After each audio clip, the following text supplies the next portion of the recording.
Good evening and welcome to Slam the Gavel Happy Hour. We are celebrating the book Raised by These Wolves 2, Child Trafficking Through Foster Care and the Court Systems, which reached bestseller within one day. I totally welcome Kenneth Gottfried, Monica Griego, Jim Schoch, Darlene Orvieto, Melissa Vagle, Natalia Dalton, Rael LaPenta, and Carmela Martinez, who are here with us. These are people that were in the book with their stories. There are more people that hopefully will show up and pop up here, and I'll let them in as they come. So I'll start with you, Ken. How many years in family court, and what is your best advice to any parent looking?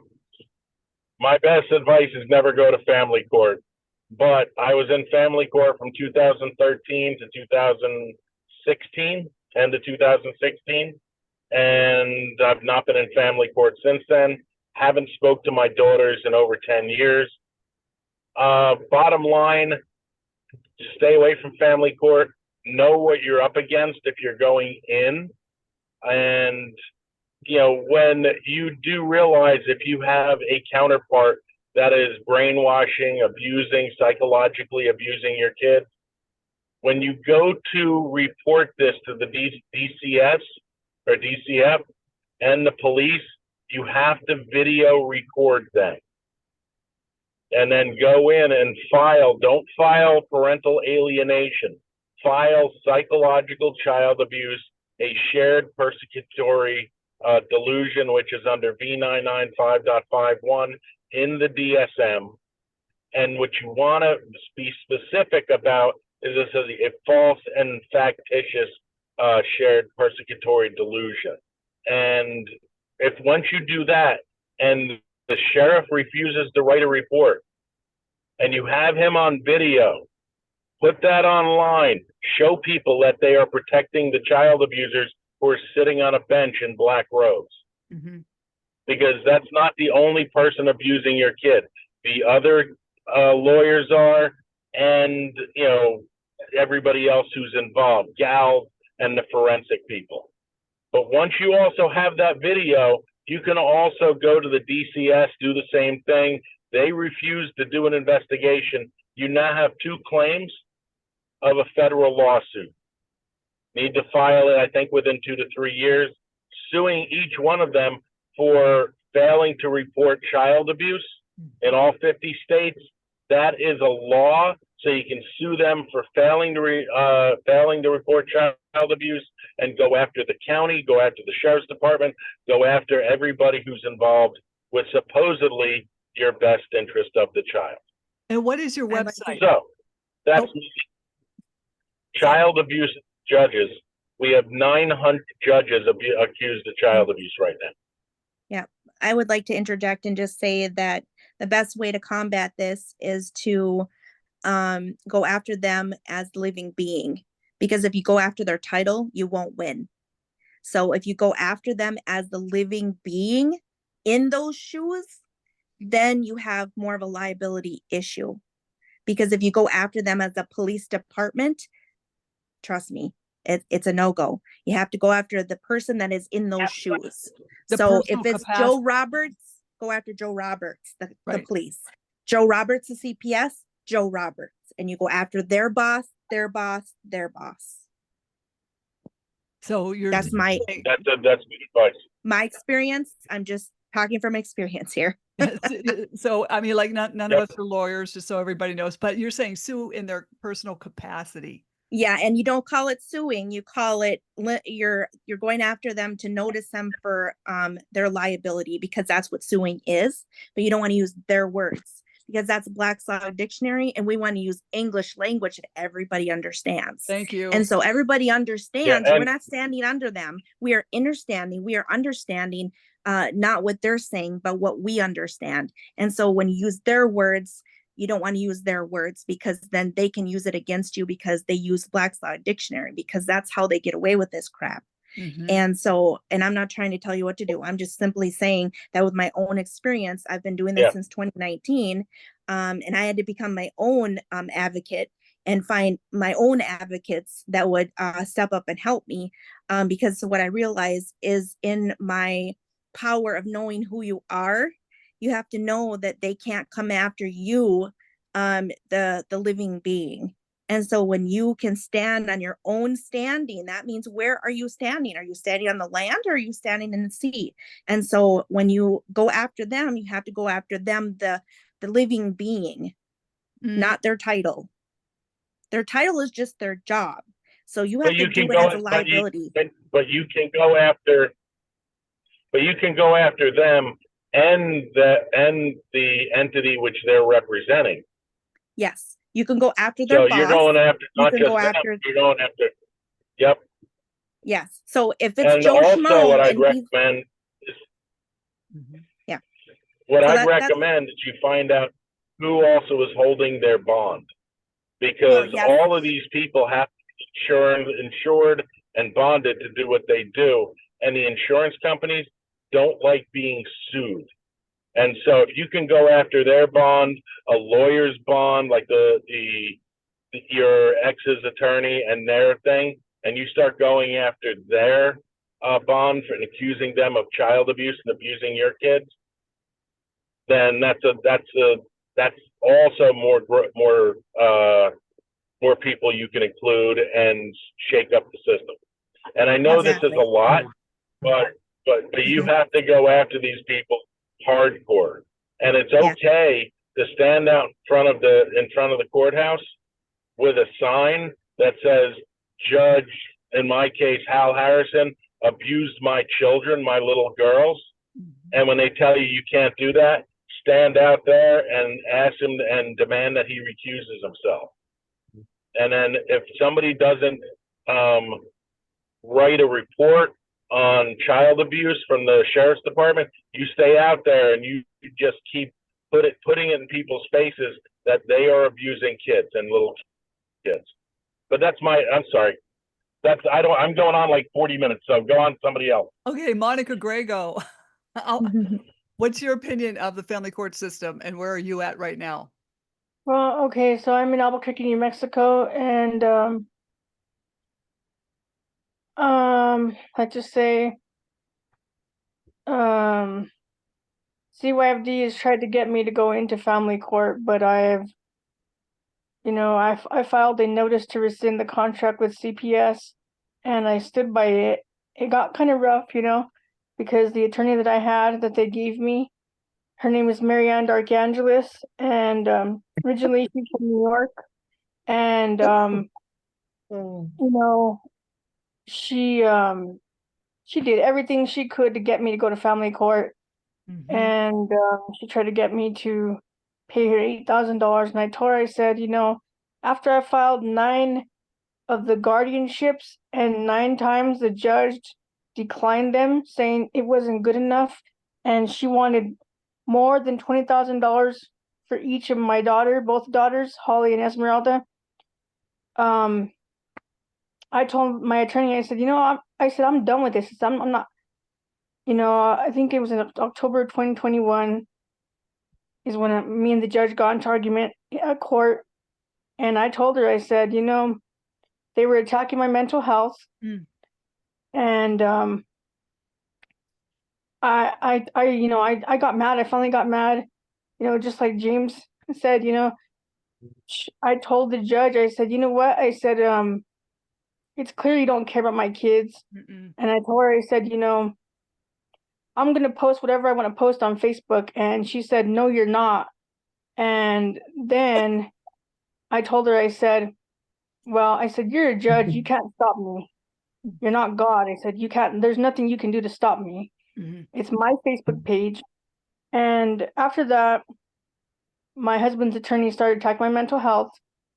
My attorney told me to shut up in court. And after that, I told her, okay, I'm done. I'm walking out. So she said, well, let's both walk out. And I said, let's do it. And she wouldn't do it. So I left the courtroom, and she ran after me. And the judge, made me come back in the courtroom. And then she said she was going to hack my phone and hack my laptop. Oh, wow. And I told her, I said, you haven't done this in 7 years that we've been in and out of your courtroom, so you're not going to do it now. And last year in January, they arrested me after I served Amanda Rocca at CYFD, I put the notice on the door. I taped it onto the door outside CYFD's office. And the police, when they arrested me, it was a little bit after I posted that picture I had of where, you know, Connie Reguli, she had that get a warrant thing over her mouth. And I said, hey, I'm gonna try it. So I tried it, and then they tried to take my phone from me. And I told the cop when he was arresting me, I said, you're acting under color of law. And I got my phone and I threw it to my boyfriend. I told him, catch my phone. He's after my phone. He's gonna give it to the judge. So he caught my phone. They took me to jail for 3 days. And when I went to jail, they tried to scan me under a scanner that you could see your skull all the way down to the bones for your toes. You could see your whole skeleton. I told them when I went to jail, I said, I'm not going to that scanner. We're not in China. We're still in America. So the cop told me, he said, well, you're in jail, ma'am. There's nothing you could do. And I said, there's a lot I could do because I am in jail. And so I told him, I said, I'm not going to that scanner. And he said, well, you'll be here longer. I said, that's fine. I got time. Yeah. I said, if I'm really in jail, then I got all the time in the world. Let's use it. And so I sat down, and I think I'm the only person that didn't go to that scanner. Wow. And the cop threatened me, saying that he said, I can't process you in our system if you don't go to that scanner. I said, okay, that means I'm not in jail then. And I said, I'm a sovereign citizen, so there's nothing you can do. So, These cats. after that, they finally processed me. I didn't have to go to the scanner. I was in jail for 3 days, and I paid $100 fine in Rio Rancho. And the strange thing is that my case, the new case that they made up after I went to Social Security to try to get my daughter's benefits back, I asked them, I said, how come the benefits are only $334? And they said, it's because this case is not closed. And CYFD got pissed off because Social Security said that they were filing a fraudulent case because it didn't have a court seal on the document. So we're back at it again, back to war. And but I'm still not going to go to no family court. So even if I got served divorce paperwork recently from my ex-husband, I'm not doing it. I'm just going to be like, okay, and they can't charge me for child support because I have no bank account. So yeah, my opinion on them really is this: globally, and when I say globally, I mean the United States and every other country that's contracting with them, they all need to be closed down. Right now, I say America would have more money if they closed down CPS globally. And I mean every single bit of their racketeering enterprise, which is, and then of course, all the adoption agencies. From what I know, only Mexico is the only country that doesn't contract with them. Wow. So that's my opinion. They need to, and they just need to stop. They've been open since 1991. Yeah, I heard about that Chevron thing. I'm trying to get more information about it, but another thing is I feel for my brother because he recently passed away and he was in foster care just like I was, and I was going to try to get him to tell his story, but the cops, they said that they didn't kill him, but and strange because after he passed away, they put his death in the newspaper. Wow.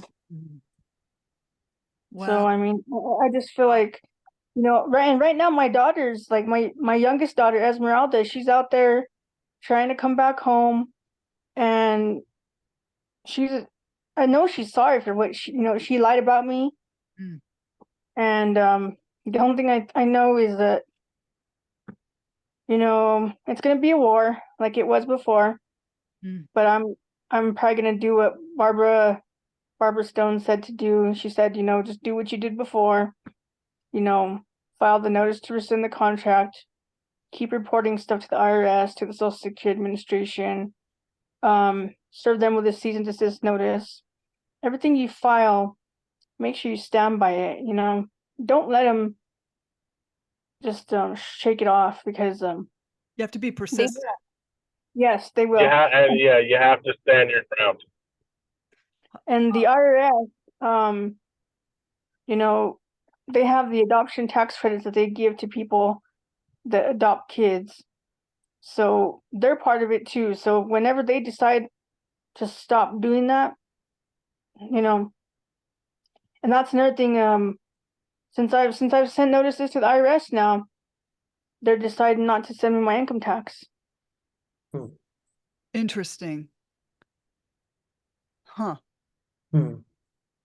Well, is there anything else you'd like to add? And then I will move on to Jim Schoch, who My daughter Holly, I say, is that kids like my daughter Holly that are autistic, I think they have because they are autistic, because they have a disability, I think they're worth more money to the government because of the disability they have, because that disability is not going to go away. Mm-hmm. And I know right now CPS wants every kid, whether they're disabled or not, they want them all on DD waiver, and they want them on DD waiver so that money can eventually go to a foster parent, so that they won't have to put their money into. They won't have to pay the foster parent $800 a month or $600 a month. And that's why now they're starting to make homes. They're making homes for foster kids now, letting people buy 3 and 4 bedroom homes to put, 2 kids in. They're Denali payments. I've heard these poor kids be referred to as Denali payments, Monica. What's that? Car, it's a very expensive vehicle, a Denali. Who makes that? Who makes that, guys? Come on, Ken. Come on, Jim. Who makes the Denali? Chevy. Yeah, I think it's a Chevrolet. She really is a Chevy? I thought it was a Cadillac. Yeah, no? It's Chevy. Chevy. Yeah. I'm a Ford and Honda guy, so and John Deere. Yeah. And Jim should have been given his kid a long time ago. Jim, how many years have you been in family court? A little over 5 years now, and I'm in my second court. Basically, I've been fighting across 3 states. When my son was 7 weeks old, he was taken to Florida without my knowledge, and I filed a habeas corpus immediately after I, because I didn't know if it was like what do you call it, like an Amber Alert or anything. The attorney told me since there wasn't jurisdiction like established yet, even though I had his birth certificate and copy of the social security card in the states where he was born and lived. Mm-hmm. So she took him down there, violated these UCCJA codes like 61 and 71, I believe, between Florida and New York. And COVID was an issue thereafter. So the courts were basically closed, and lost like the first 11 to 12 months of my son's life, and everything like that, the relationship, all of it. And then come back up to New York, and just started fighting the visitation custody battle there. My support was always out of Pennsylvania. I'm a Pennsylvania resident. Wasn't always a Pennsylvania resident, but that's where I reside now. Just past June was a total of about at this property 5 years, another property about like 15. So all in all, I've been here a while, and 10 attorneys later now. I mean, 6 of them attorneys in New York. Yeah. And Jim, your judge is again Monica Marianne. Yeah. I picked up on that. Yeah, I wrote in the chat section. But yeah, but yours is A and E. Yeah, I think my ex was A and E or something. Yeah. And like space twice. I don't know, but it was a mess. I mean, this New York took the case in 2020 of August, and they just ignore evidence. And Monica, like you, like I spoke up, but I didn't right away because what I thought was I was paying for justice. Right. I thought by paying an attorney was the right thing to do. So I went basically like, I guess you could say an attorney and a half, if that makes any sense. Yep. And then I started raising my hand and really, I never cursed, but I would, frankly, loudly, you know, I hated being accused of stuff I never did, and I would demand it to see on the record, which they never would. And all the games continued, and all the false allegations and hearsay, and we did protests. We, as targeted parents in New York and all, we did protests, and the podcast that was on Slam the Gavel 4 episodes with Marianne, and actually my Florida attorney, Amy Cosentino. So I put out like almost $200,000 across all these states with these attorneys, and mom was living with an 8-count whatever domestic violence felon. The court knew about it. They tried to seal his records to hide them from my second attorney, Anna, at the time. And I mean, I had him, but to make it work, it was impossible. Like I had to drive like 2.5 hours to get there, get him back on a short like weekend. It just wasn't enough. They were coercively controlling Jim Yes. Schoch to force Yes. him to drive. I put another SUV in the ground over this, and the tolls and the gas and the mileage and the wear and tear on your vehicle, the oil changes, the tire, like they don't care. Plus I was paying this girl almost $2,000 a month in child support for almost a few years ago. I was paying, for everything basically. Plus, then I still have to put expenses out when I have them. Then, I had to pay everything else. Like, they would never order her to come halfway. There was very snide remarks on the record. The judge, in my case, the judge was very prejudiced by, she was a man hater, and she gave the examples to back that up. Very snide things like, well, the father can move closer to the mother. Well, where do you want me to move? She bounces around from place to place. I'm the one on my job almost 25 years. Stable job. I mean, stability. I work for a major railroad in the Northeast out here. I mean, we're not going anywhere. I mean, I'm a 4-year journeyman. I'm a veteran. I mean, it's like, it's all like, and mom doesn't have her life together. And I wasn't even trying to take him away from her. No, I was just trying to do 50-50, and I've done everything they asked me to do. Then it went down to 10 days straight. They wanted these parenting plans. I did all that. They wanted me to do crappy supervised visitations because all their hoops they were putting in front of me didn't work. I'm sure a lot of you guys can relate to this if you were doing the exchanges as well. It was basically like going to the circus, being the circus animal. They put the hoop in front of you, you perform, they light it on fire, jump through it, have a big show, and it was never good enough. No. And I just had my son 6 days straight, Christmas time, this past Christmas. Then I go back to court, I think it was like February, and the judge had a short order, no contact. No contact in person, no contact virtually. Well, why?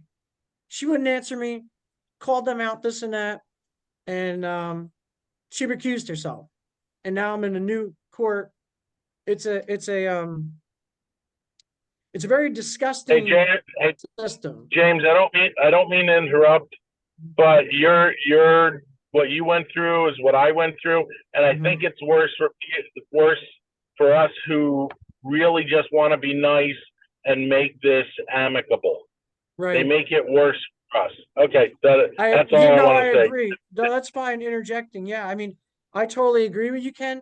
And I just wanted to say too, I replied in the comments section when you were talking about the bonds, because I also put a $10 million federal lawsuit on these individuals that violated civil rights, constitutional rights, the whole USC, all that, 1983. and First Amendment rights, Second Amendment, 14th, the whole nine. And I'm in the process of appealing it, but you cannot get the bond in New York to sue the judge because it has to be approved. Like you have to request it. And it's not just like public information, which is most states.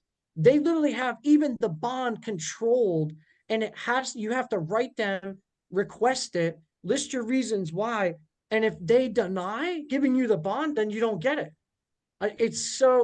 That whole state up there it's actually beyond communism. It's Malthusianism. It's worse. It's worse. And Well, my philosophy on that is a little bit further. So go ahead, Jetta. I'm sorry. Yeah, no, that's fine. It's fine. With New York, there's so many people there that they can get together and do something drastic and change the system. That's true. Unfortunately, they don't. I mean, we as targeted parents up there, we did. I mean, Marianne, you know this. I mean, you're Facebook friends with a lot of the targeted parents that stood shoulder to shoulder with me. I mean, I have a small channel called the Shockwave. It's not spelled like the spelling of my last name there. It's a little bit easier, just a regular SHOCK. But just to make it a little easier. But it's just unbelievable, like no matter what you do. But I can say this again, Monica, I can't urge enough, like you cannot play their game, because even when I went to the new court now, White Plains, they tried, oh, let's do more forensics. And I said no. And they told me, oh, let's put your best foot forward. I told that new judge, I said, you know how many shoes and the car, SUV I wore out over this? Best foot forward. You know how many steps I took? I mean, oh my God. And, like if we're looking at the best interest of the child or the stability or future, let's look at the basics: job, home, healthcare. I mean, that's been there from day one. And I didn't even have a parking ticket on me. I mean, No. So again, I will never call it anything less than the three. Okay, I call them enablers, and also the cabal, which they don't like that. But it's judicial misconduct, judicial abuse, and judicial tyranny. And I will never say anything less, because that's what it is. It's what it is. And they're breaking and circumventing the law. And of course, abusing our children, the families, and grandparents, and uncles, cousins, the whole nine. Definitely. Yep. In fact, even with you, James, with false accusations, I have Darlene Orvieto on, and there you are. And how many years are you still in family court? Oh, you have to unmute. Oh, yeah. Oh, unmute. Unmute. Oh. Okay. Sorry There you about are. that. That's okay. Sorry about that. I just got the most amazing compliment from another victim in the system. And Aw, I'm sorry. it's okay. Do you want me to go to someone else? No, it's okay. She Oh. said that I her in her healing, and I've changed her life. And that's the greatest honor you could have. That's why we're all here. We're all here to tell our stories, to change people's lives. That's why these books are written. That's why 7 years ago I decided to go public, because I couldn't stand the suffering anymore. I couldn't stand it. I had to do something. And I knew I slowly found out, but I knew I wasn't the only one. But I had no idea how many people were affected and damaged by the system, and how many of our children are being tortured and prevented. And it's just, I just couldn't take it. And it's been 11 years for me. And this is I just want to say that I think that we're all chosen for a specific reason. And I don't think we're just victims. I don't think that at all. I think that this is actually a very high honor to go through this, because we have experienced some of the greatest suffering that there is. Mm-hmm. And through suffering, you grow, Mm-hmm. you evolve, you learn, and it's so sad when I see people who are not there yet. You know, they're just not there yet. You know, and they'll get there. You know, but they're just not there yet. And I've taken, you know, when I had my children taken and was facing possible jail, you know, 5 false accusations of child sexual abuse, and it was the hardest time in my life, and my poor daughter was coerced, or who knows what the heck happened, but to make up false accusations. And so it's been 2 years, 9 months. I'm finally reunifying with my son. And I actually just signed up for Ginger Gentiles program. I just I want to make sure I do it right. I want, you know, I've actually told my ex on email, you need to heal. I want you to heal, because if you heal, we all heal. And I had a place where I actually forgave, and by forgiving, everything started changing. Everything started turning around. Oh. And I have a YouTube channel. I'm on all platforms. I don't put every single video that I make on every platform. I try to, but you know, I've been so overwhelmed with the death of 2 parents. My dad just died 7 weeks ago with a tree accident, and then another man who's been like a father to me. I've known him since longer than my kids have been alive. He died just a few days ago, and so I'm a little emotional too, because Yeah, it's a lot. I did hospice for him, and Oh. it was amazing. I Oh. definitely got stretched out of my comfort zones, but you know, everything helps us grow. And so I have 3 people who haven't been able to see my children, who were very close with them. Mm-hmm. And my whole family, of course, was erased. Their cousins and aunts and uncle. So wrong. Yeah. So, but I just want to say that, you know, we were chosen. I totally believe that. If my children were not taken, I wouldn't be where I am. Mm-hmm. I wouldn't have forgiven. I wouldn't have healed to the level that I've healed. I can open up a desert and not be anymore. I speak my truth in a kind way, but truthful. And the truth is hard. And my ex has made it very clear that it's hard for her to read the truth. My ex is a woman. My children were born of my heart, not my body, but we were very bonded. And, you know, I haven't really spoken about this too much except in the book, but, you know, through my faith, I've realized that that's not who I am. That's not who I am. So it's kind of funny because, you know, I realized that I'm not, and I never liked being identified that way anyway, but that's not who I am. And here I am still fighting an ex-wife in court just to be able to see my kids. And, you know, and it's not shocking at all to anyone that the court's okay that, you know, I mean, let's all just pretend that this isn't psychological abuse, that the kids aren't being abused. They're not being emotionally abused. I mean, the court did rule that my child was coached, and is wondering why DCF even made the accusations they made. And yet this is abuse. We all know it. We're just being, you know, we're just acting ignorant, acting stupid, because children should not be left in the hands of the abuser. And reunification is very hard. And I think it's going to take divine intervention. And I believe we are getting intervention in order to reunify while they are being tormented. Yeah, I've been, Linda Fidnick was the AFCC president, who is the judge who's responsible for all of this. She's violated ADA rights blatantly on the record. There's a federal lawsuit that is, you know, waiting for me. She violated state law by making us pay for the guardian ad litem. Now, in my case, the guardian ad litem did the right thing, and she's now a judge. Mm-hmm. I'm just hoping she does the right thing as a judge. I mean, I don't know, but she has done some wrong. I've talked to those people, but she did the right thing. And my judge decided to ignore the forensic psychological evaluation, who also did the right thing. And my GAL and it was impounded. And when I went through this thing where knew I could go to jail for false accusations from a child,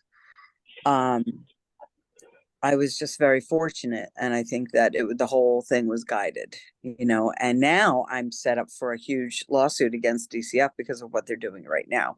They're violating their own rules. I won the fair hearing. Everything was, and yet, they're the incompetent cowards who could not just follow through and send me my paperwork. And now they've sent me this 10-page piece of crap that's basically saying they don't like my exposure of them.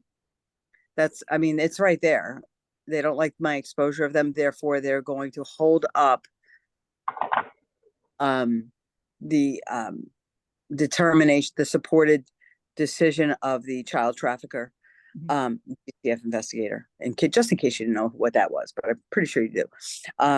They're going to hold up her decision. Now, the child trafficker is closely connected to the stepmother. There's such a shit show in my.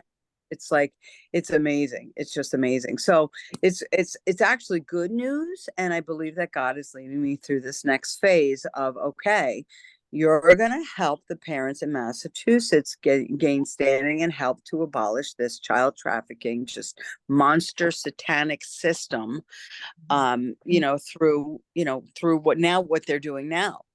And I've got it all. And I can't even, because this is on YouTube, everything has been gotten legally, but I can't even talk about how I got it all, but I got it all. And, we have an army here, we have an army of amazing people who help each other with their cases. I've been so distracted by my personal life lately and all the death in my life that I haven't been able to respond to parents the way I want to, but I'm trying to get back on track with that. And so I really think we're here for a reason, and it's so hard to see when you're going through it. And this is going to sound crazy, but this is a gift. Mm-hmm. It's really a gift. I know not everybody's a Christian. Look who suffered for us. Look who suffered horrifically for us. Mm-hmm. We have to know what that suffering is like. We have to, join in that and understand what true suffering is like. And I'm sorry, but when your children are involved, I don't think there's any greater suffering. No. So anyway, and I've been on Marianne's podcast several times. I've done a lot of legislative testimony, hearings, giving testimony. And I just for some reason, I have no fear, and I haven't for a long time. The last fear was in front of Judge Fidnick, who was, now that I think about it, such a squirrel. Like why was I afraid of that? Such a corrupt coward. And they all are. They all are. Anybody who does wrong, anybody who does not have a moral compass to see what's right in front of them, the evidence and what is best for children, not according to their, wording, or legal standards, which most of them don't even define because they don't want that defined. They're just cowards, and they all need rubber rooms with bars. But I'm not God, and they'll get theirs in time, and God will deal with them. Yep. What we're seeing now, a lot of people have recently sent me a lot of divine justice we're seeing with these DCF child traffickers. And so I'm collecting it all to put it together. I've already done one video on a lot of, the pathetic, like the drunks, the druggies, the pathetic, values and more morality of some of these child traffickers. I already did a great video on it. It was so fun to do. And, I'll be working on another one. And, now I have plenty of time to do that stuff. And a lot of parents share information. I just try to expose it. And I'm just not afraid. You're going to come for me. I know there was a Jeep with like a cop guy parked out my house just recently, talking on a radio. I know that. I've got neighborhood watch going on here. People know what I've been through. When the state cop showed up at my house to harass me, somebody got pictures of him. Gang when stalking. when I found the police report from the district court officer making a police report that I was harassing the court, I called him and I said, "Did you know you broke the law? Did you know you filed a false police report? Did you know I have a right to email the court? Did you know that they work for me? Did you know that I have all standing to speak out against government? Clearly you don't, and you're just another, ignorant, dumb crony." Leonard at the Hampshire District Court, ignorant, dumb crony, who just, is just what do they call him when you suck up to somebody? I mean, he's just sucking up to, his superiors. And I'm not afraid, because guess what? My God's greater than their God. Their God is Satan. My God is, the Almighty God, and my God is greater, and my God made their God. So I think we know who stands here. Yep. Yep. I'm so glad I met you, Darlene. Thank you, Marianne. It's been a blessing. So many people's lives. I can't even tell you. This was such an honor to be a part of this book. I was very, very, as you know, I was very stressed out, and just. I know. I felt horrible doing that to you. Like, so I sorry. see around my dad's death, and I'm like, I get every day, like, if I don't put stuff in my schedule now, boom, it's gone. So, I kept every day, and finally one day I just buckled down, and I'm so glad I did it. And you were so patient, and I appreciate you and how many people you have helped and just given a voice to. And I've sent several people to you who you've interviewed on podcasts, and it's awesome. I've shared that on my channel, and I love you. You're a great woman. You are just, I love you more. You are so funny. You make me belly laugh, and I miss that. My son used to do that all the time, out of the blue, just say something like, at 12, 10, 11, and I would just belly laugh. And so I appreciate your humor. I appreciate your love and your support for everyone throughout the country. And I love that we're all coming together to support and love one another. Hey, Darlene, what is your channel name? Jim Schoch wants to know. Massachusetts Corruption Exposed. Okay, great. I have 484 subscribers now, and I have 368 videos, I think. And I have my daughter, of all people, taught me how to make these videos. And look primitive, and I don't even care. But some of them are hysterical. Like I've made videos about corrupt lawyers. I really got to run with that, because we have such a shit of corrupt lawyers, And but it's been so fun, and I have probably 50 that I'm working on right now. Wow. Wow. Well, I'm so glad you spoke. I'm going to move to Carmela. Well, hold on. Before you do, I want to give a shout out for Darlene, because with my website, childabusivejudges.com, she has been instrumental in getting a lot of people to sign up and to come out and accuse their judge of child abuse. So I want to thank Darlene first. I shared it there. I sent it to everyone, and I remember when we hadn't quite reached 50 states, and now we're there. And I'm glad I saw you, because it's going to remind me we got to keep sharing that thing. Great. Absolutely. Thank you. I've got Carmela Martinez up, because I know she's at work. She can only talk for so long. Hi, everyone. Carmela's in the book as well. And how many years have you been in family court? So beginning with the divorce, and then the children were in the middle of that. 2015, the older one was taken from me when he was 12 by his father. In 2017, alienated from day one. I just didn't know what it was. I have not seen that child in years, know nothing about him. The younger child, several of us experienced the same thing. I lost my parents within 6 months of each other. My mom died in my arms September 2020. 6 months after that, I buried my father. 3 weeks after that, my younger son, who I had primary custody of, hugged me, said he was going to see his father, and hasn't returned since. And that was all planned by the father, which makes it even that much more tragic. Still I stand. Still I stand. We all stand. And today I have a voice. Today I have a voice. what's so tragic about all this is these innocent children are involved. My children will be messed up for the rest of their lives. They will not have a normal relationship with a woman as long as they live.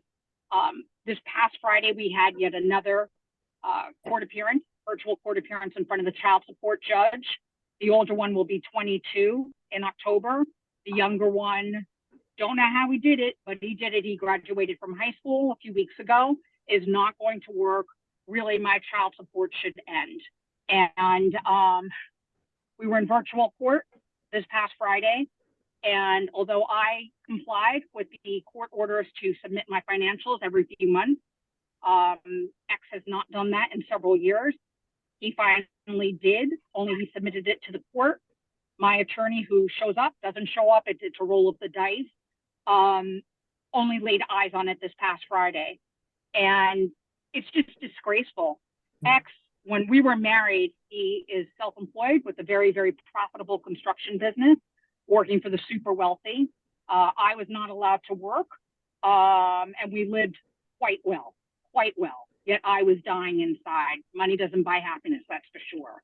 And on his taxes last year, X put down that he made over $500,000 and wrote off $400,000.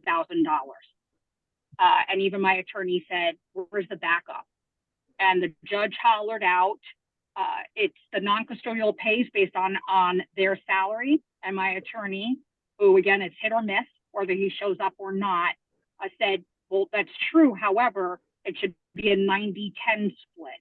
Like you should be taking $50 from her per month, not $800 per month. They're garnishing my paycheck, every paycheck, $200. I'm in retail, I make $20 an hour. I can barely support myself, let alone two children who have been court-sanctioned kidnapped. And that's exactly what happened. The younger one I have not seen since last August 8th. And when he first went to the father, and we lived in the same condo complex, same town, so I thought nothing of it for him to say that he was going to see his father. I never wanted a court document to dictate when he could see his father or his brother. And sadly, that hit me in the face. I was not going to stoop to X's level, who alienated both children from me.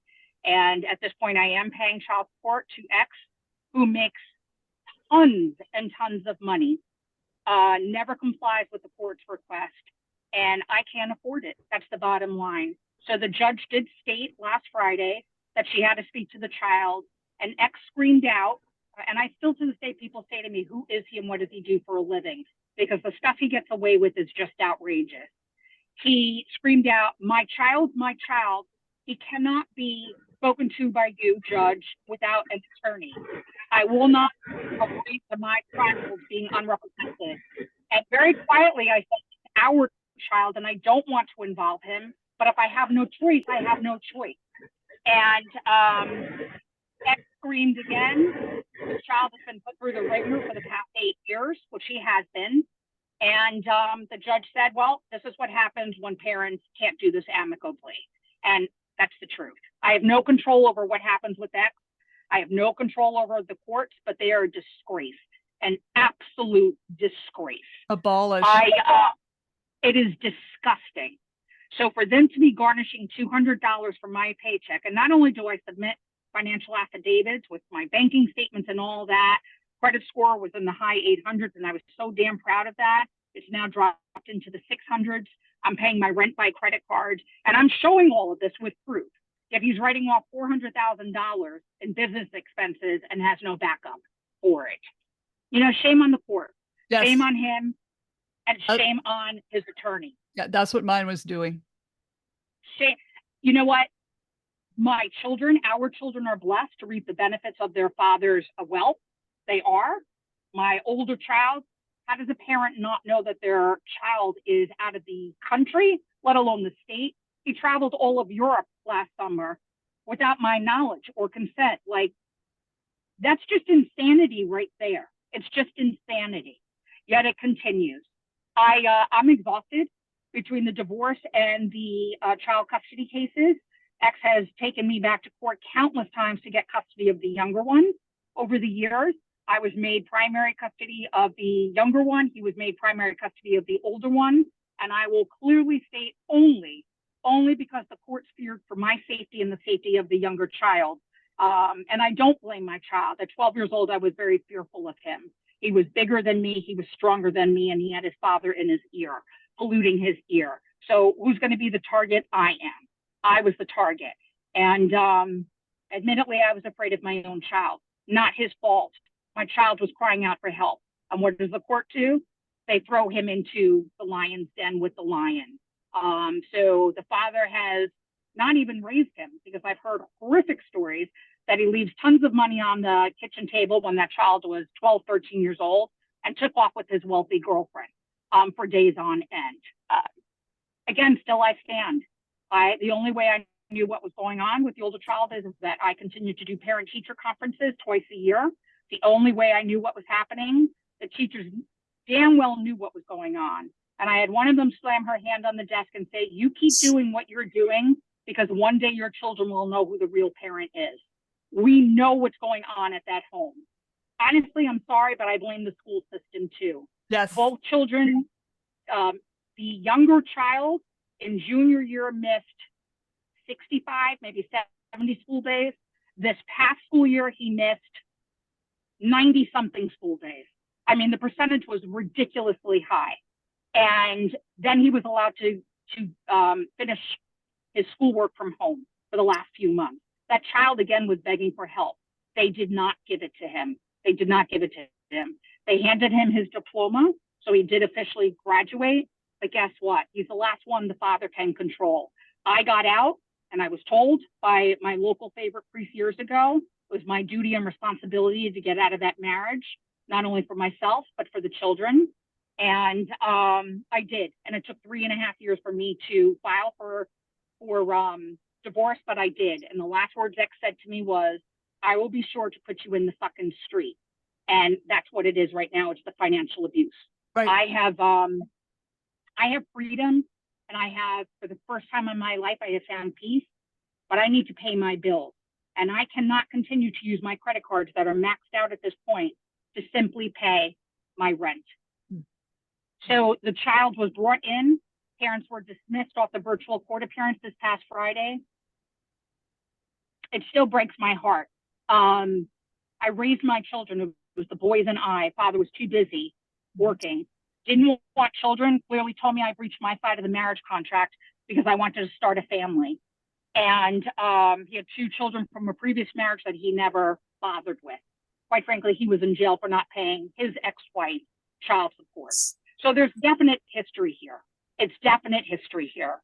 And that man told me that he knew that I would never keep the children from him. Yet, how dare I file for divorce against him? Now he's going to abuse me the only way he can, financially. So the judge did speak to the child. We got back onto the virtual court appearance, and the judge said to my attorney, do you have any other questions for her, meaning me? He said no, and the judge very quietly said, the child is not working at all for his father, which is a lie. He's paid under the books. He's making a ton of money. The child himself told me that. They don't need the money. Just set me free. Set me free. But won't do that. So for the next 3 years, I am paying child support for a child that I have not seen in years, who now, the second child, under the lack of care of the father, has been diagnosed professionally with extreme anxiety and depression. Tragic. That is tragic. You know what? Court's problem. It's their fault. I blame them. Yes. It's bad enough does what he's doing, but the courts condone it. The courts condone it. Even X's attorney this past Friday on the virtual court appearance, I cannot wrap my head around the lies that they tell under oath. This is an attorney under oath. We were all put under oath. Every virtual court appearance were put under oath. And he lied and said that he sent my attorney his client's financial affidavit, and he said, but I didn't receive it. Send me the email that you sent me. And of course, now all of a sudden he can't find it. Then all of a sudden he bleeps out, the judge is screaming his name, attorney, his name, comes back on maybe 6-7 minutes later, and he said, oh, I'm sorry, I got disconnected. And the judge was on to him, and she said, not by this court, you weren't. So clearly he was on the phone with his client doing what I don't know, and I don't care. I just need to be set free. I need to be set free. Right. I have touched base a little bit on, I have found a support group, Parental Alienation Anonymous. Marianne, you started my journey into getting healthy and understanding what this alienation was about, and I'm forever thankful for you. Parental Alienation Anonymous is a 12-step program. They have meetings every day. I think they're up to 17 meetings a week, and it's for the rest of us. And by the second meeting, I was overwhelmed because it was my story and my children's story times however many people were on there. And I think that day it was 2022 people. And yet it goes on. It goes on. It has got to stop. This is generational. This was done to him by his father also. Generational. So chances my kids are going to do it to their future children if they choose to have them. If they choose to have them, chances are going to be very, very high. Stop the insanity. Just stop the insanity. You know, and people say that I can sue. I don't want to sue. I'm done with the court system. I just want to get on with my life. I want to be able to pay my bills without a credit card. And X is doing everything in his power and then some to hold me back from doing that. So bravo to all of us. Still we stand. United we stand. I appreciate everyone being here. Marianne, I appreciate you pushing me to be in that book. I too was overwhelmed by it. I felt like I disappointed you a little bit with it, but I thank you. Well, I was dealing with my parents, and then my mom went into hospice, and what kind of mindset does the father have to take the child 3 weeks after I bury my father? 3 weeks after they bury their grandfather. What mindset is that? That's just sick. It's just sick. And to this day, absolutely a sociopath. To this day, I have no anger, and I'm glad that I don't. I have no anger towards him because A, he will meet his judge in the end. I'm not his judge, and that is not going to be a good day for him. He's also a human being. He's the father of my children, and my children will suffer. So I wish him no ill will. I just want to be left alone. I just want to be left alone. So since 2015, this is almost now 10 years into this, $200,000 the attorney stole from me and then some. One of the child custody appearances, this was in 2017. This was before my parents got sick. X took me back to court for the custody of the younger one. He did not win on that one. The child chose to remain with me. And the attorney that I had at that time, a piece of garbage in Rockland County, charged me $32,000 for one court appearance. $32,000 for one court appearance. Shame on all of them. Really, yes. Shame on all of them. It is disgusting. It is disgusting. So on that note, I want to thank everyone for being here. Thank you for your support. And I've got to get back to work because I have to pay the child support. Oh my God, I'm so sorry. Thank you for coming, Carmela. It's all good. Okay, take care. Okay, I'm going to piggyback that on with Tracy Armes. Tracy, are you on? Tracy, are you able to talk? Oh, are you able to talk, Tracy? Hey, can you hear me? I can hear you. Can you hear me? I can hear you. Can you hear me? Yes. Can you guys hear me? I can hear you. We see her iPhone.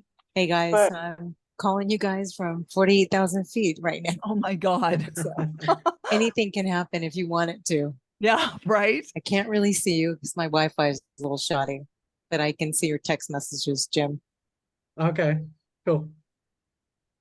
So how many years for you, Tracy, in this disgusting extortion court, money court?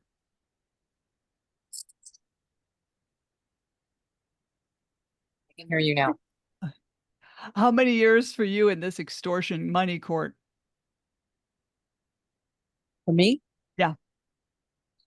We're going from 2014 and over. I've stopped at 90,000 counting on a single salary alone. And something that started from domestic violence that I did not incur this shit show to now him winning and him barely paying a dime of anything except maybe on his him paying for an attorney out of pocket of domestic violence. And that's about it. That's all he's had to pay so far of him being an attorney here in New York. Mm-hmm. And he's getting away with it.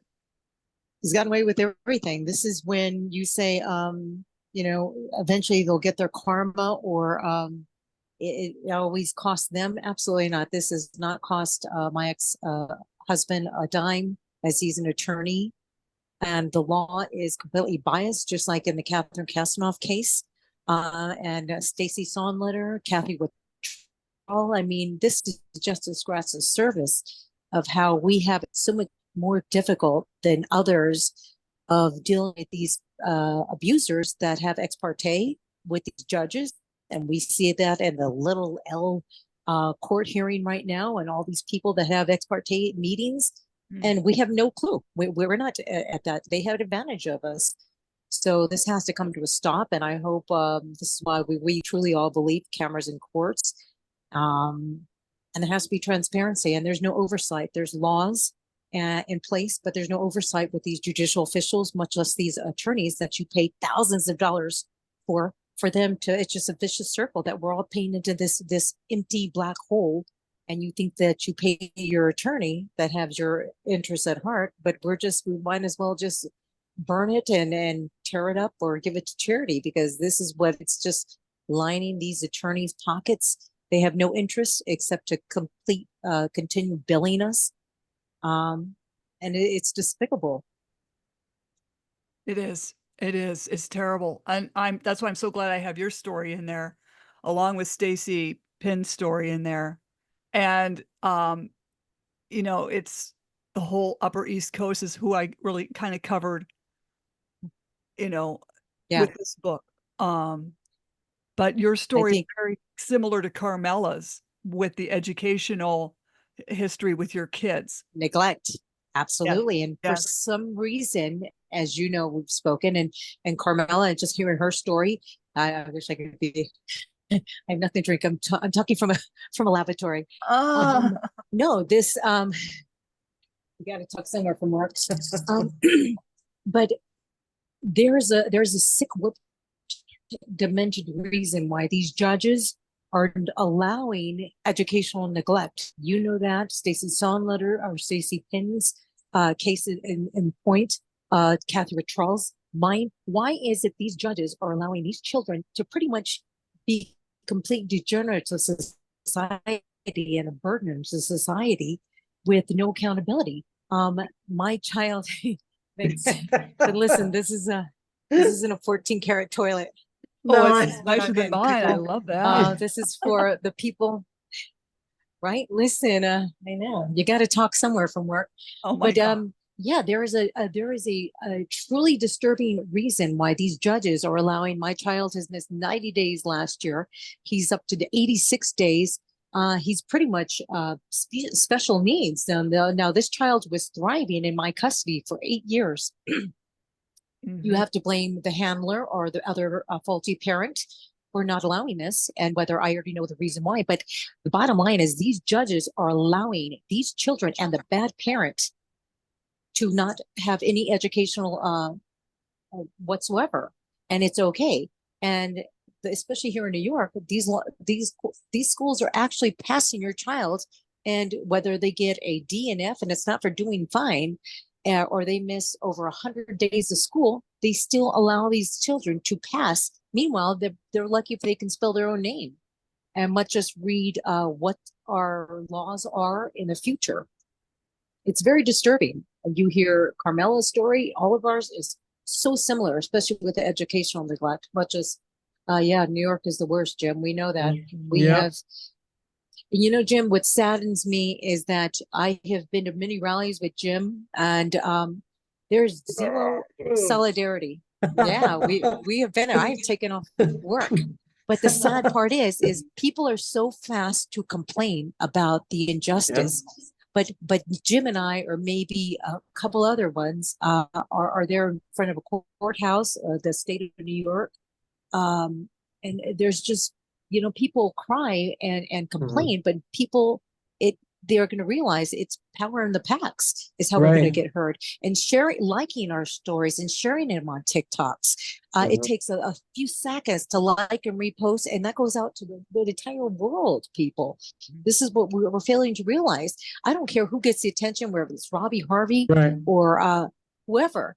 We just need attention to this matter. And this is why Marianne and I have been talks. We have to hashtag all the social medias, these affluent people from the news, to get our attention, to shake them. And we almost had it with Robbie Harvey, but apparently, you know, he's not the greatest human being and a great judge of character, but he has sold out, being that he was being sued by Alan Kasanoff. So he backed down and backtracked on his story. This makes it even more difficult for our cases of saying, it's, you know what, the courts really aren't as corrupt as you think they are. These judges or these children's attorney, they're doing the right thing. Absolutely not. We know that. So I think we all need to focus on getting attention to our matters and hashtagging everybody that we can think of and being on the same page. That's the only thing and the only way we'll abolish these deviants. Yes, yes. I wanted to thank you because I know you're flying and I didn't want to keep you long because I know you've got to run. I do. Thank you so very much, Tracy. I appreciate your contribution to this book. Thank you very much. It was an honor to be in your book, Marianne, and thank you for everything you do, exposing these corrupt, demented, what we call courts. And only people like you and Stacy that bring attention to this matter, that we need more and more of it. So thanks, Jim, and you keep up your fight, and united we stand, man. I'll be with you, brother. Thank you. Listen, I thank you all, and yeah, and like I said, unfortunately, I wish we were all in a different book, and maybe one day we'll have a book of abolishing family court and having accountability for these judges, these attorneys. Enjoy, man. I'll be enjoying it in 8 more hours. I've got a quick question for Tracy and James. I've got a quick question for Tracy and James. Have you guys ever tried to get 5-7 people together, go to a magistrate and do this on video and say, we would like to file child abuse charges against this judge, this judge, this judge, and this judge? No, but that's a great idea, Jim. I'm game when you're game. Yeah, definitely. We've talked about it with Jose Diaz in New York, and we have collectively. It's just so hard to get everyone to like physically go there. Also, what's her name as well? The daughter. Can't think of her name right now. Yes, Jose's daughter. Yeah, Ashley. Yeah. Ashley, and Jessica Sarfati. Yeah, because we have a common denominator, Ken, where even though we're fighting in the multiple counties in New York, we seem to be pretty tight, this group up there where we've stood shoulder to shoulder. And I think we stand a great chance if we could just do that filing. If you get 9 people, 10 people to go into a magistrate or a sheriff's office on video and show that they are refusing to write reports, you can then call up 911 and say, I'd like to report either a felony or a misdemeanor against that magistrate for refusing to report suspected child abuse. Right. I follow. That's a great idea. You should all be able to do that at that moment. And if they won't do that, that's even more credibility to the corruption that runs throughout the whole thing. Yep. No, the problem, yeah, no, I agree. But the problem is, as Jim says, it's, I wish Roman was more active and being there with us. I mean, I've only did a handful of times, but, talk the talk and walk the walk, people. Like I said, not one person is going to bring this down. Right. People need to wake up and realize that it's not a father's cause. And we need to have, it's a mother and fathers both unite, and we're going to get more attention in packs. And like I said, it'd be great if Roman showed up, but I'm going to call it the way it is. Roman only shows up when it's convenient. And I said it. Yeah, I did. But I'm there, and like Jim knows, and I've taken off time of work, and that costs me money. Sure. To show up by myself or with Jim or with Giuseppe. Yep. So no, Yep. it's not going to do anything. I wish we'd have more people, but listen, I got to get going. Be well, Mhm. people, and let's stay strong and keep it. Keep the solidarity going. Wow. All right. Thanks. Thanks, guys. Awesome. Be well. Fly safe. Fly Thanks, safe. Trey. Take care, Trace. Later. Hey, Real Ma- soon. Bye, Trey. thank you. Bye. Hey, Melissa. Melissa Vagle. Melissa, are you there? I don't see Melissa. He got his own She's chair. muted. Oh, is she muted? Hey, you have a new She's guest muted. on, Marianne. Wait. You have another guest on. Oh, how Just cute he is. Isn't he darling? Aw, how cute.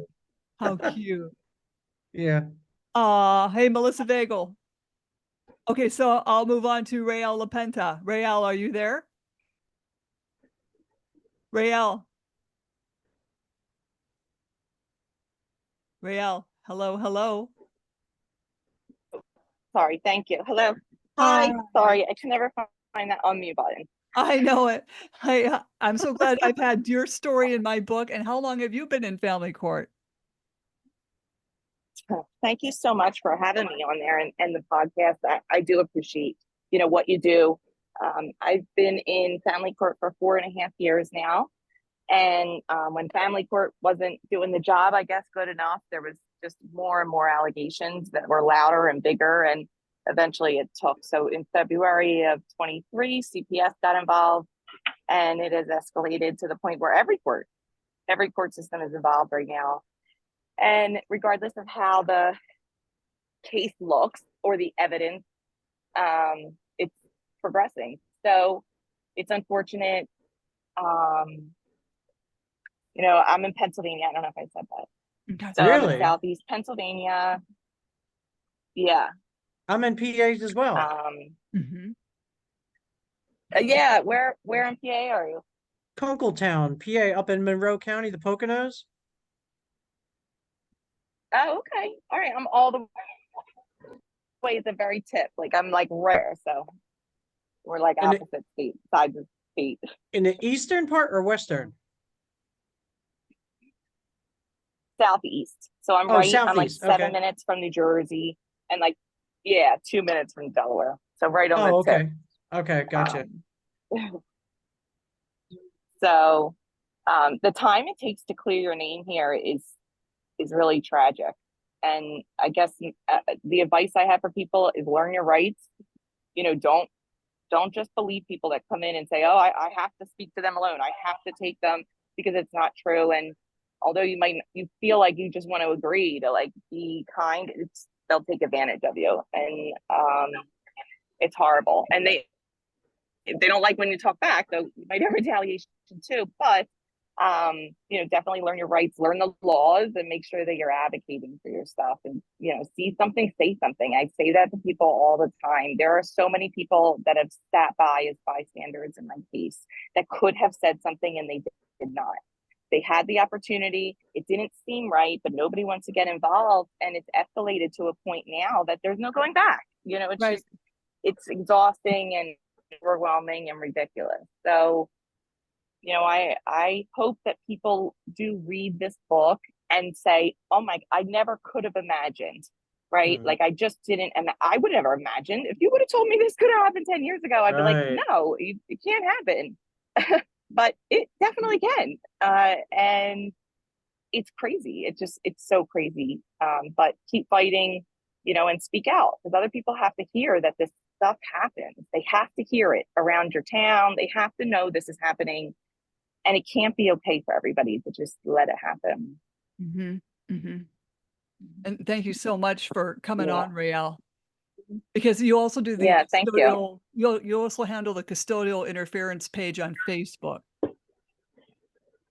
I am, yeah, an admin on that, the Interference with Child Custody Coalition. Mm-hmm.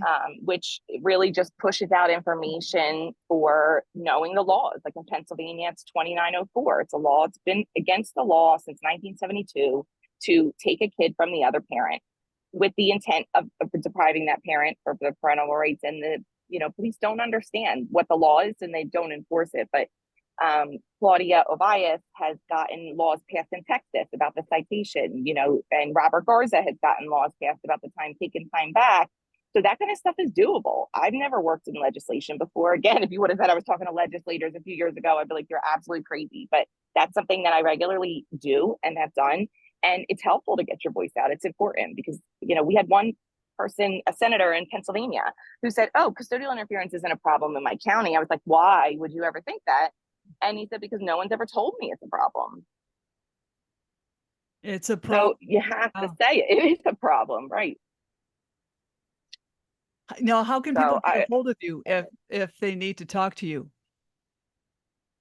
On the Interference with Child Custody Coalition page, IC3 on Facebook. You can go there. It's a facebook.com/enforce ICC, as well as Heroes for Children's Rights website. So heroesforchildrensrights.org, and you can send an email there as well. Because what you do is so important, spreading. Because we help anyone in any state. Yeah, we help anyone in any state that wants to get these laws passed. It's really not as hard as you think. We're happy to share that information. We're happy to share how to, you know, we made a YouTube video with the Law Center about how to get the law enforced. You know, nobody pays us. We don't look for money. We just want people to know that this is their right. And we want to help people get laws changed or added and, you know, that law enforced. Definitely. Thank you so much for joining us. And I'm going Thank you. I'm going to talk to Melissa Vagle. Melissa, are you there? I just took a bite. I know, Okay. figures, right? That's when the waitress bothers you for next.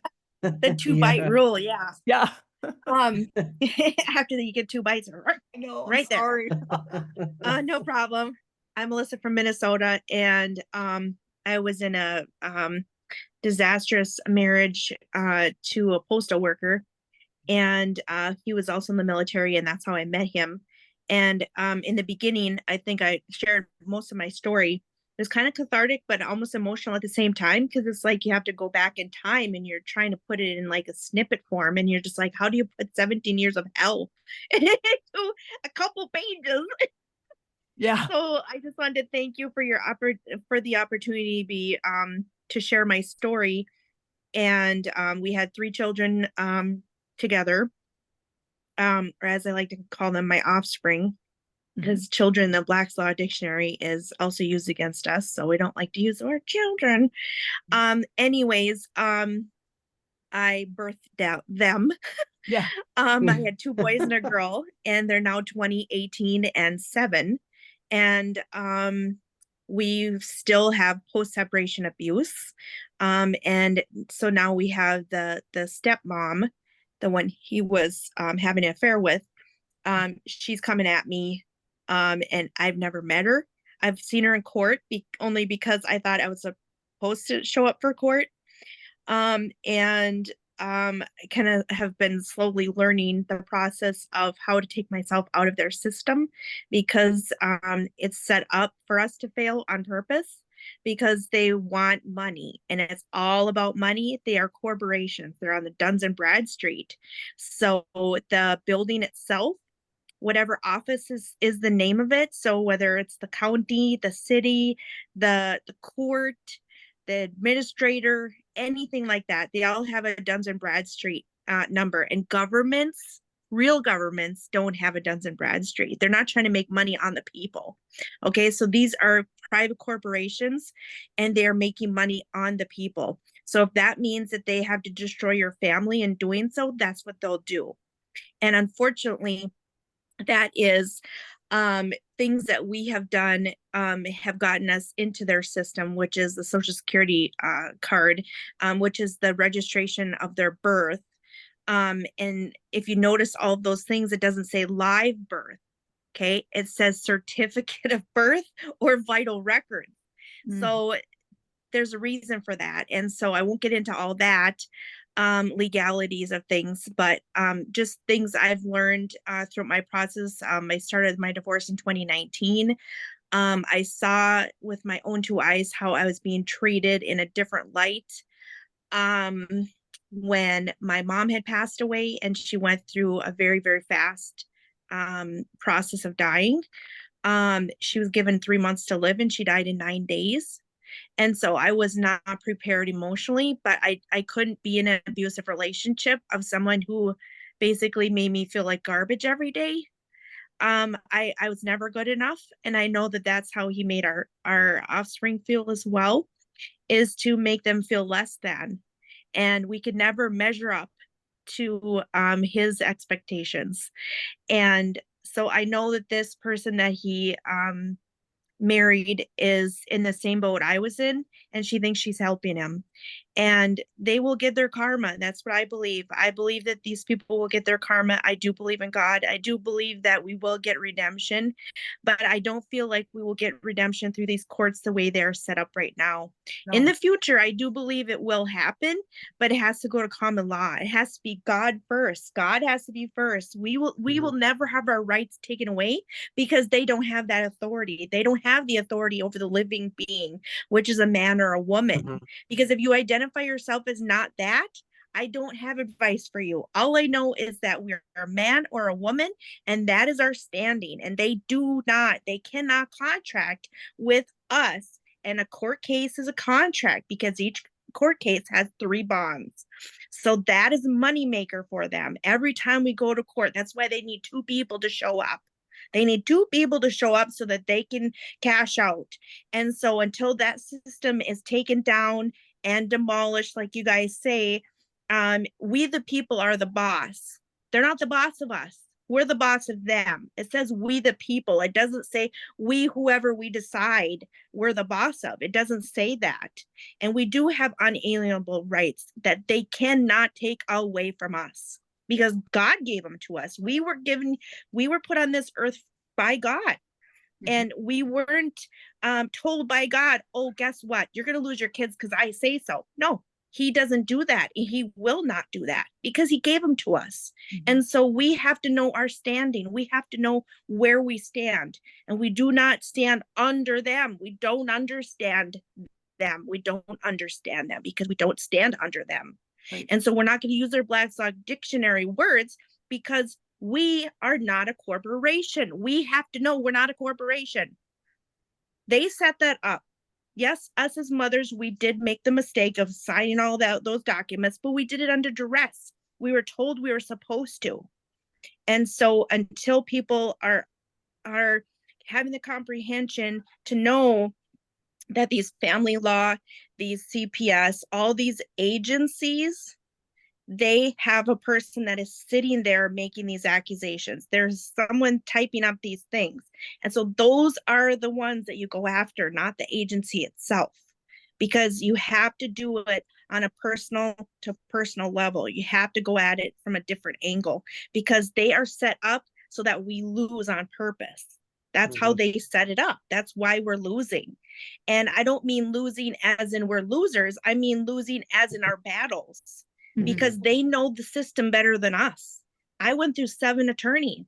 Not one of them caught what I caught after doing the research myself. I was so distraught during my divorce. I had no idea what was coming or going because they keep you in this abuse cycle and you don't know how to get out. You don't know how to get out. And that's exactly where they prey on us. These attorneys prey on that. And I don't mean P-R-A-Y, I mean P-R-E-Y, like lion, like they're going to come get us. They're like, let's see how many assets you have. Fight or flight mode. Yes, and they love when you've been abused because they know that you may not fight for anything that you have the right to fight for because they want you to know they're in charge. And as soon as you hire them, you lose your power of attorney. So that's why they want that signature on that first contract, because then you're giving up your rights. You're giving up your rights to be heard. And so when they stand in court, let's call it, for you, the living being, you can't speak. That's why we're not heard. We're not heard for a reason. We're given 2 eyes and ears to listen, but we need to know how to use them properly. because what they're doing is they're twisting and turning everything so that we are in the unknowing. And so when we're in that type of place, we don't know how to fight out of a battle. We don't know how to win. And the battle is not what we think it is. The battle is about money. That's all it is. The abuse equates money. The money equates abuse. It's a full circle thing. It's a full circle, because if we're not constantly coming in fighting for our kids, they're not making money. Right. They don't do fair divorces. They're not set up that way. And the only ones that may have a, let's say, a possible fair divorce is the ones that don't want to deal with the court. They're like, you know what? This is what we want. And you file that crap. You don't have to file anything. Do it on the private side. Do everything between one person to another person, one living being to another living being. Because as soon as you enter into their contract, which is the court, okay, quote unquote, then they're a third party intervener, and you don't want that. You don't want CPS. You don't want the court. You don't want any of that, because then they want to have the deciding factor. And in retrospect, if I would have known better, I wouldn't have entered at all. I wouldn't have entered at all. I would have just rescinded my contract with my marriage license, which I was under duress, because I shouldn't have to pay money to do a covenant with the guy I was going to marry. So that is a whole nother level. It's a whole nother bond that is created. When you get a divorce, it's another bond. So they're making money on all of this. So if you take nothing away from any of this, take at least that part away, because everything is about money. Everything. Definitely. Every single thing. So when they go after our children, that's the all caps name child that was on that vital birth certificate, not the live birth. So they're making money somewhere. And they know that after the divorce, how can they make more money? Well, the kids, right? Because if there isn't kids, who's going back to court? Hey, Melissa, Monica had a question. She says, how can I get divorced if my ex-husband doesn't have legal custody of our kids right now? You would have to do a rescission of your signature of, if you did a certificate of marriage. And so that would be under common law. There should be some stuff out there. You can message me and I can give you the information I have. And so I just want you to know that I've done above and beyond. I'm not an expert, of course, but I'm learning to try to stay out of their system, because as soon as you get in their system, it's hard to get out. And so you don't want to sign anything from CPS. You don't want to sign anything from the police. You don't want to sign anything, because that's a third party intervener. And then that gives them authority according to them, because they want a signature. You don't want a sign of nature. You want a autograph. There is a big difference. Okay, you have to know where you're standing. And when you're standing on your own living being and you know who you are, it changes everything. It changes everything, because they have no authority over the living being. They can't do business with you. That's brilliant. So, and it's called a joiner. That's how they get certain things to go where they want it to go. It's called a joiner. So if they say, well, we had a phone call and you agreed, well, I'm sorry, but you misinterpreted my words. And so that's where you don't want to have phone calls. That's where you don't want to sign anything, because they will twist your words. Yep. It will twist their words, because they're trying to make money, and they can't make money unless they're making contracts. Just like when you get pulled over for a ticket, that's a contract. I'm so glad. I'm so glad you're in my book, because you're like a wealth of knowledge. I totally appreciate you, Melissa. Oh, I'm just a little piece of the big cake that we're in, because I feel like the little tiny piece that I know, it's massive. And if all of us collectively work together, we wouldn't have this issue. Exactly. In my opinion, because they do not have authority over us. And so they cannot tell us what to do. Yes. Now, how can people they can't. How can people? I'm on Facebook. I'm on Facebook under the way my name is, and just message me. because this is public, I can't give my phone number out, but Right, right. otherwise Well, I would. yeah, your last name is Vagle in case L.E. anyone. Vagle, yes. Yes. And I just wanted to say quickly that I don't feel honored to be part of this group. I feel honored that I had this experience because I feel bad for all of us because we had to go through the trenches together. And so I'm only proud of the experience itself because I wouldn't wish this on anyone, really. I would not, because this is not something that we want to be proud of or brag about. But at the same time, when you've been through the trenches, you can say that, you know what, I was in that foxhole for way too long and now I'm coming out. It's kind of like that song, I'm coming out of the light, because we are in the light and we need to stay in the light. And so you need to have a positive way of looking at life, and you need to have discernment on what their intentions are. So a lot of us can say that our X's and O's, we'll call it, they did not have good intentions. And I would bet money on it, really, that it's always about money with them. Because as soon as you dip into their cookie jar, then they're like, yeah, that's not going to happen. And the reason why they set up child support the way it is so that you're still in the system. Yes. And so when you're still in the system, then they think they have authority over you. And so it's just such a double-edged sword. I don't have all the answers. I just know that I'm learning as I go. And my ex-spouse is someone who has let our child get violated by another child.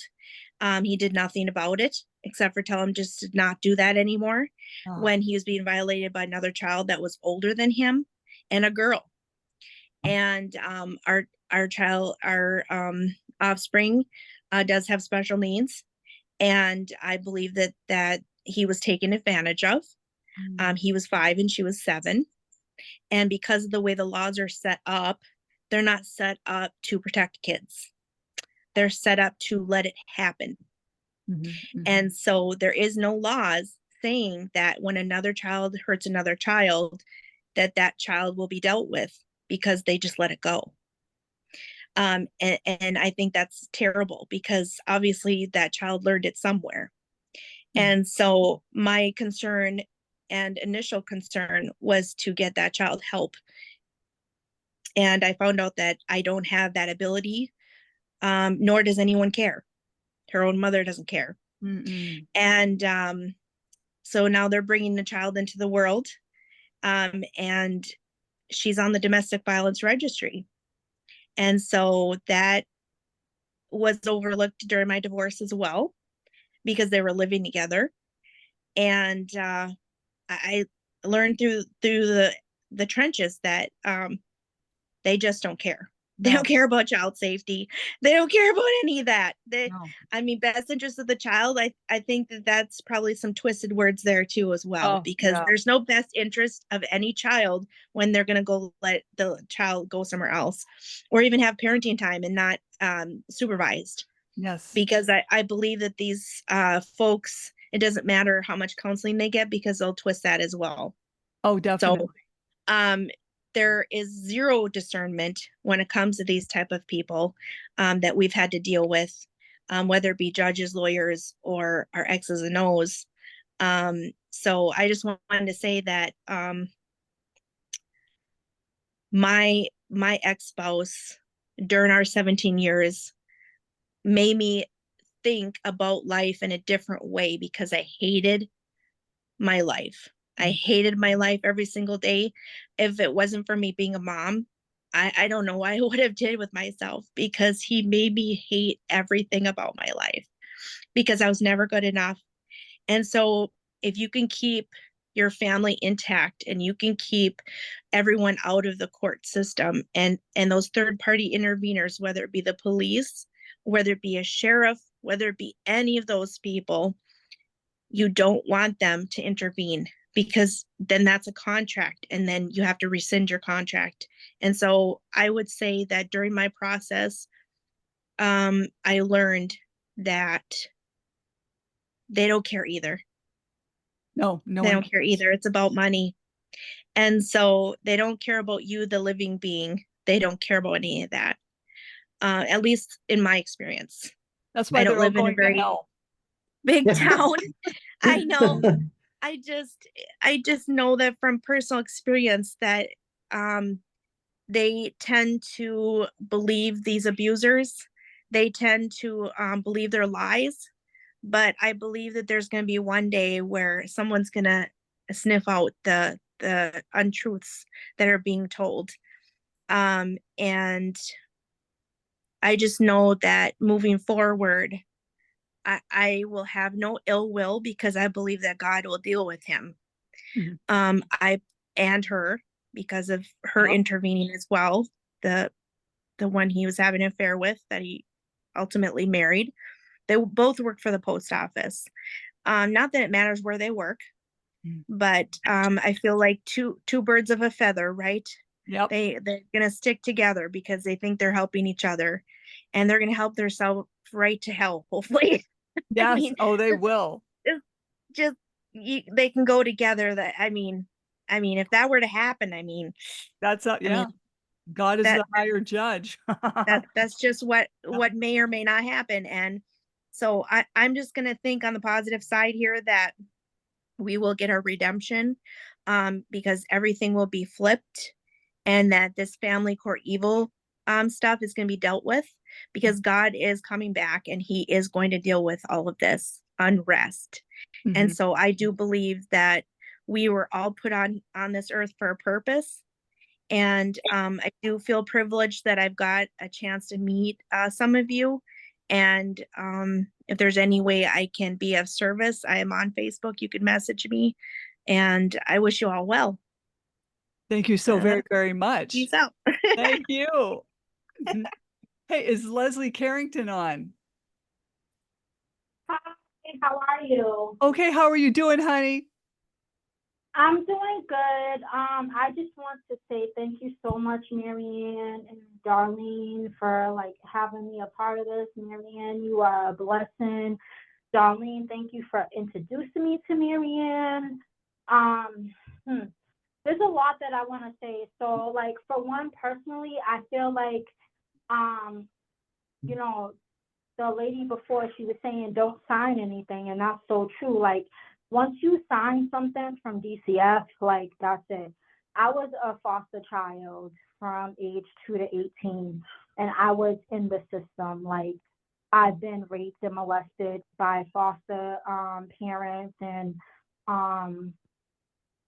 children in the system, and I was silenced in therapy. So I just encourage everybody to tell their story. Don't be silenced, because the government is very sneaky and they're very manipulative, and you have to be strong. The Social Security benefits, it's a scam. It's within the system, they put these children on benefits, claiming that these children are crazy and have a mental disorder, but really they're just trying to speak out of what happened to them, and they're being labeled as they have a mental disorder, but really, they're just trying to speak out of what happened to them in the system. I don't know if I'm making sense, but I know Nancy Schaefer, everybody needs to Google her, get familiar with Nancy Schaefer, because she exposes the whole system of how it really is. It's corrupted. They are putting our children up for adoption. I was adopted. I was only adopted for 3 years, and they thought it would work for adopting me out, and they thought that it would silence me, but it just made situations worse, because my mother, she was a really good mother, my biological mother, and she didn't abuse me. So I knew the difference between being abused and not being abused. And I honestly feel like cameras should be in, DCF workers should wear body cameras. I honestly believe that will help expose a lot of corruption and I'm working with my representative in the state house right now. We wrote out a bill and we're trying to get this bill passed where all DCF workers will have body cameras on them.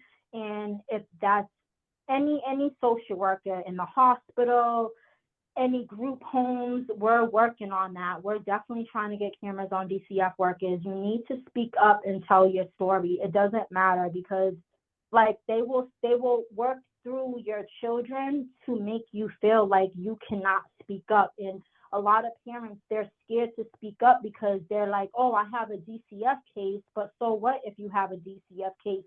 Still speak your truth and speak up, because they will work through your children to silence you. Like at age 17, I got pregnant with my daughter and they silenced me from all the abuse that I went through. They took my daughter from me at 6 months old. When I was 18, I had her, and like they silenced me. I couldn't talk. Like the only thing that I was focused on is getting my daughter back. Me being homeless and me being in the streets and stuff and trying to get a place. Like they used my homelessness against me, but they failed to mention that they took me from my mom at 2 years old and put me through the system, and I exited out the system at 18. Of course I'm homeless. You guys never gave me a proper, stable home. So, I just, like, honestly, I just like feel like everybody should speak up about this story. I started my lawsuits. I have literally like over 20 lawsuits in federal and superior court right now. Like I'm speaking up. I went to the state house, the attorney general's office, telling my story, and they're just like, oh, wow, like, where did this girl come from? Like, I'm supposed to be like under a bridge smoking crack or something. Like that's what they wanted for me, but that did not happen because I'm a strong person and they raised me. The federal is my father, the way I look at it. Federal is my father and state is my mother. Like you guys took me from my home at 2 years old. Like out of respect, my father served in the military. Like you guys couldn't even have respect for my father and let my father know that my adoption failed. Why? Because I was being sexually molested in foster homes and you guys didn't want my father to know the truth. So you guys hid it and adopted me out, and then that adoption did not work. So now I'm back in the system, and out of respect in their policies, you're supposed to contact my biological family, and you did not do that. Instead, you trafficked me in the system where I was still abused again and again and again in DCF care in your foster homes. And I have police reports as a child, and there was nothing done about it. So I encourage everybody to file lawsuits against DCF. If you need help, like Mary Ann will guide you and direct you on how to file a lawsuit against DCF. Do not let them use your children as bait for you not to file a lawsuit. That is only a distraction, and it will only haunt you in the net. It will only haunt you in the future. So I encourage you to file, even if you don't know what you're doing. Put in download Chat GPT chat and talk to it as if it's your lawyer. If you don't have a lawyer, you do not need a lawyer to go up against DCF at all. And there's a lot of evidence against corruption in DCF care. Like Mary Ann just put it out there. Like we have so many people's stories in her book that just pretty much like states the facts of like what goes on in the system. And there is evidence, like, submit the book. If you want to file a lawsuit, say here, this is in addition to my lawsuit that I'm filing. There's just so much, like, the FBI, I spoke to the FBI and they told me if I could have 20 or more people come forward, they will investigate DCF CPS, but you need you need more than me to come forward. Like, I have an amazing story. I have like a traumatic story, right? But my story is not enough. We need more people. So the FBI is stating to me that we will investigate DCF. We will shut down DCF, but we need more than one person to come forward, because one person is not enough. So if we get everybody's stories, and you guys are submitting these stories to the FBI on their website or talking to them, they, you know, there has to be a way. You know, the judges we all know are corrupt, right? Like, they're corrupt. Like, for me personally, it's corrupt. Okay, and the educational system is corrupted. The medical system is corrupted. It's all a scam. They all know that children are being abused in the system, and they're still allowing this to happen, which is freaking ridiculous. Mm-hmm. Like, you know, just stand, like there was somebody that was saying when I joined, like, stand outside with signs and expose these people. Like, we need to, even if it's just you by yourself exposing them, expose them to the freaking fullest. And I think somebody else was talking about insurance company. I need to learn about the insurance company, because I would love to file if a DCF has an insurance company that I can address, I would love that. Like, please reach out to me. But my name is Leslie, and I was sex trafficked in the system. Like I said, I have a lot of lawsuits against DCF. I'm not playing. I'm speaking my truth. I'm going public with this. I'm speaking to the State House Attorney Generals, the Congress, everybody, and they know who I am, and I'm coming for them very hard, and I'm not playing, and I'm very thankful to be a part of this mission that you guys are on. And I just strongly suggest that you file a lawsuit against DCF. Even if you don't know what you're doing, you will learn your way. File a federal lawsuit and file a state superior lawsuit. File a federal and state court, both courts, the same copy and paste, whatever you're filing in state, file in federal. And I'm trust you, but these judges, some of the judges, you'll get a good judge and they will direct you on what to do and how to do it. So just stand your ground and be strong. Thank you. Thank you, Leslie. I'm so glad for your contribution, and everyone here, I totally thank you for coming, and don't jump off. Slam the Gavel is a podcast to help the public understand what really goes on in these courtrooms. I'm your host, Marianne Petrie. You can find me on Spotify, YouTube, Apple iTunes, iHeartRadio, Google, other platforms I don't know about.